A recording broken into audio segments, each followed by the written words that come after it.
Ratio इसका क्या है? 2 8 1, यानी पहली कक्षा में 2 इलेक्ट्रॉन है 1 2, दूसरी में 1 2 3 4 5 6 7 8 और लास्ट वाले में 1 इलेक्ट्रॉन है। 11 इलेक्ट्रॉन है, इसका मतलब प्रोटॉनों की संख्या भी आपकी 11 ही है। 11 इलेक्ट्रॉनों की संख्या 2 8 1 यानी 11, ठीक है।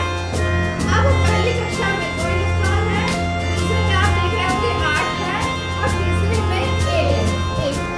ये तो इसकी साधारण स्थिति हो गई।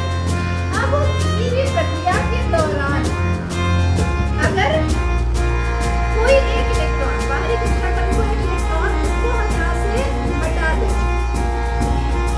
हटा दिया, ठीक है, हट गया किन्हीं भी कारणों से। अब इलेक्ट्रॉनों की संख्या कितनी बची?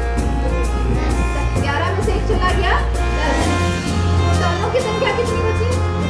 11 बची। प्रोटॉन पे कौन सा आवेश है? धन आवेश, और इलेक्ट्रॉन पे कौन सा आवेश है? ऋण आवेश। संख्या किस आवेश की ज्यादा होगी? प्रोटॉन की संख्या ज्यादा होगी। इसकी संख्या ज्यादा हो वही आवेश इस परमाणु पे आ जाएगा, यानी ये सोडियम का जो परमाणु है वो अब धनावेशित हो गया। इसी को कहते हैं आयन। ये क्या है? आयन। सोडियम का ये आयन, यानी किसी भी इलेक्ट्रॉन के निकल जाने से या जुड़ जाने से जो आवेश में परिवर्तन होता है वो उसका आयन बनना कहलाता है। इतनी बात क्लियर है सबको? हम एक और उदाहरण ले लेते हैं दूसरा, जिसमें जुड़ता है। ये है आपका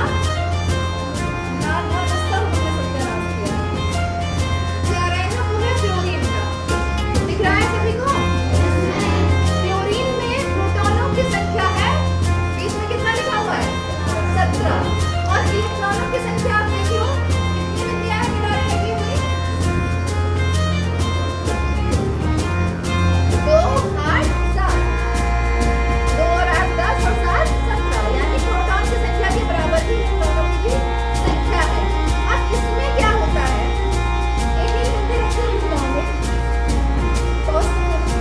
इसमें कितना इलेक्ट्रॉन है? कितना है? 7 है, ठीक है। एक अगर इलेक्ट्रॉन और आ जाए, लगाओ इसमें एक और, एक बाहरी इलेक्ट्रॉन यहाँ पे और आ गया किसी भी अभिक्रिया के दौरान। अब संख्या कितनी हो गई इलेक्ट्रॉनों की? 17 प्लस